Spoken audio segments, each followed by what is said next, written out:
Ito na yung full performance review ni Aliana Aduana sa Miss Earth 2023 preliminary competition.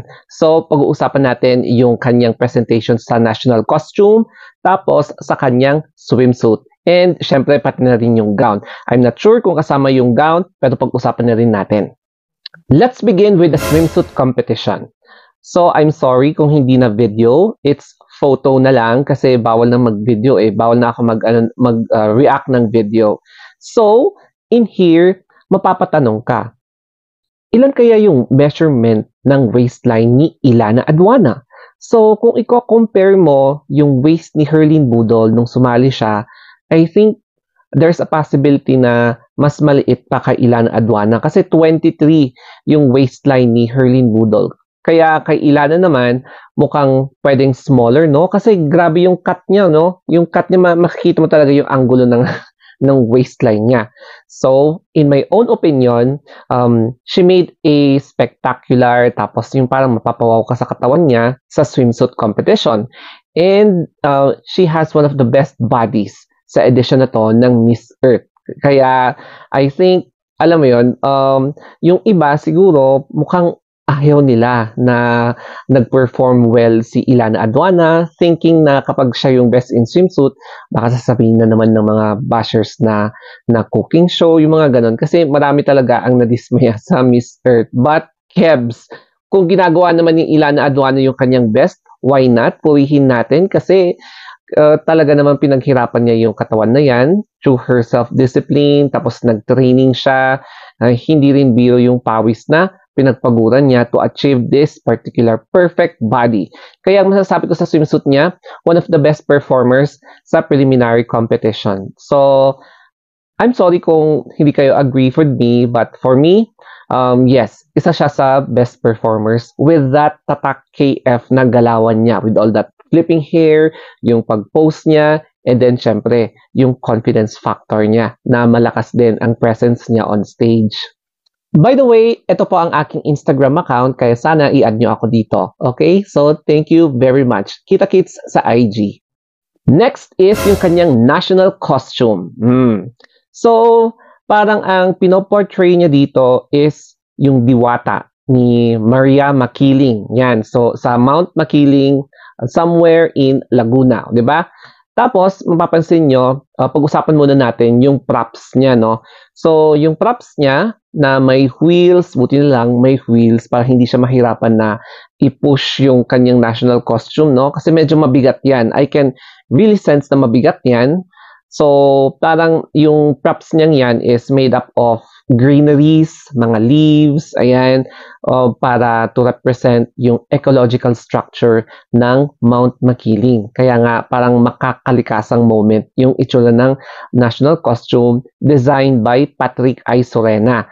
So, pagdating talaga sa kanya, ang ganda ng mga concept niya, no? Tsaka yung pagkakagawa niya, malinis siya. So, since diwata ang pinoportray ni Ilana Aduana, makikita nyo yung kanyang parang props din dito sa likod niya, yung head props, mga ganyan. Ang ganda. Kasi it represents the magical or the fantasy na pwedeng idulot ni Inang Kalikasan while taking care of our environment. Mga ganyang pa-eme. And then, nung paglabas niya, syempre, merong parang, alam mo yon, yung flowy kineme na part ng kanyang costume, representing parang Tinkerbell. Alam mo yon, yung mga fairies. So, para talagang well-represented yung kanyang national costume. So, well done kay Ilana Aduana, and at least nakaka-appreciate talaga yung effort na ginawa niya. She executed yung kanyang assignment very efficiently, and yes, hindi biro din yung pagod na ginawa sa costume, and syempre, yung pag-present niya sa national costume. Dumako naman tayo sa gown. So, paglabas ni Ilana Aduana, yung gown niya is, sa unang tingin mo pa lang, mapapansin mo na parang isang color, no? One color na plain color na parang yung sinuot ni Michelle D na plain black. Pero, kapag nung papalapit na si Aliana sa mga judges, wow, napansin mo na may glittery, no? Glittery na eksena. Tapos, kapag upon look closer sa details ng gown niya. Ang galing, no? Napaka-uniform ng pagkaka-design, napaka-intricate, malinis, tapos ang ganda ng pagkakagawa. So, yes, natuwa ako sa ganitong klaseng design wherein it really defines the true essence of elegance. 'Di ba? Elegance na parang mukhang simple yung design pero mamahalin yung dating. Parang alta yung dating. You look parang regal, fabulous, ayan. Tapos, hindi katulad ng ibang countries na alam mo yon yung may pa-effect na see-through, yung mga ganon. So, mukhang nag-e-evolve ang mga pag-design ng gown dito sa Pilipinas, no? Kasi kung mapapansin mo, may mga lumalabas-labas ng paunti-unti na mga parang plain design pero very expensive na kung mapapansin mo na isusuot ng mga candidates. Ayan. So, for me, I believe itong gown na to, parang nasayangan ako kasi hindi siya part ng competition. I'm not also sure kung confirmed nga ba ito na yung gown competition pala is only a part of the fashion show in addition to the preliminary competition. So at least parang may maiba naman, no? May iba. And then the advantage dito is that magkakaroon ng chance yung mga candidates na parang fitting or rehearsal na lang ang eksena, no? Na merong mga ibang candidates dito na official gown na nila yung mga sinuot dyan sa portion na yan wherein they can really determine kung masyado mahigpit o kaya masyadong maluwang yung mga design para may pagkakataon pang i-repair habang wala pa yung finals night. So, if ever na yan din yung final gown ni Ilana Aduana, so may pagkakataon pa para i-repair. Pero I believe meron pa siyang ibang gown. Ayan. Kaya abangan na lang natin sa finals night. Para sa mga nagtatanong pala tungkol sa number of viewers na pumunta sa venue during the preliminary competition, alam nyo, legit naman yung explanation kung bakit. Kasi according sa Global Sash, so basahin ko dito, no? The reason for the low audience at last night's Miss Earth 2023 semifinal stage are dalawang reason na sinabi niya. Number one, many fans are in Ho Chi Minh City and they couldn't attend Dalat City due to its distance. So malayo daw kasi 6 to 7 hours.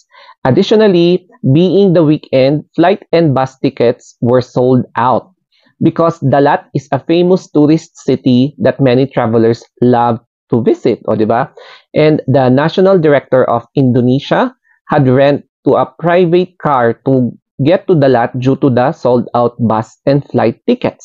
So, challenging talaga ang pumunta doon sa Ho Chi Minh. Parang Baguio din. Parang dito rin, no, kapag holiday season.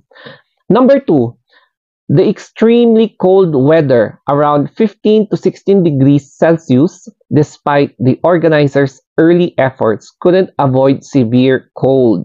So many spectators, mostly dressed for the event without warm hats and scarves, left early due to the harsh conditions. So I believe Miss Earth 2023 final night will be in Ho Chi Minh City. So it will be a vibrant and more audience to support since it is more convenient there. So ibig sabihin, sa swimsuit competition, hindi mo napansin na nilalamig ang mga candidates.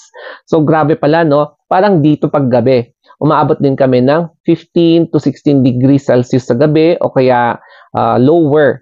Actually, medyo ano na yun warm pa yung 15 to 16 degrees sa gabi.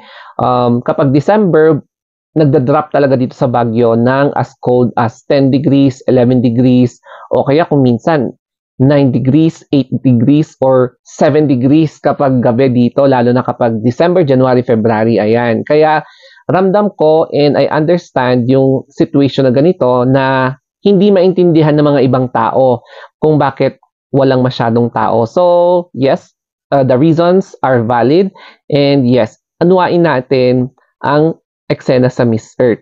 Tapos meron pa, no? So sabi ng Global Sash, the organizers even sent complimentary tickets to the local residents nearby. However, due to the cold weather, they came and left.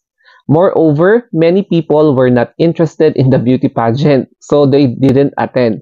So mukhang hindi pa na ano sa kanila, tawag dito, hindi pa na expose sa kanila yung mga about pageants. Siguro dahil busy sa work or iba yung interest nila sa area na yan. And parang ngayon lang kasi nagbo-boom ang pageantry sa ibang parts ng mundo. So, yeah, understandable naman itong mga reasons na to. And that's it. Sana nagustuhan nyo itong aking performance review kay Ilana Aduana kahit na walang video, mga photos na lang kasi ina-experiment ko pa kung pwedeng tanggapin ng FB or TikTok kasi medyo nag-update sila ng bagong rules. Kaya maraming mga pageant vloggers ang apektado including me. Okay, so that's it guys. Thank you and more updates. Lilinisin ko pa rin. Currently, nililinis ko pa yung aking Facebook page, TikTok din, kasi sa mga updates ni Facebook na hindi ko talaga na-check dati.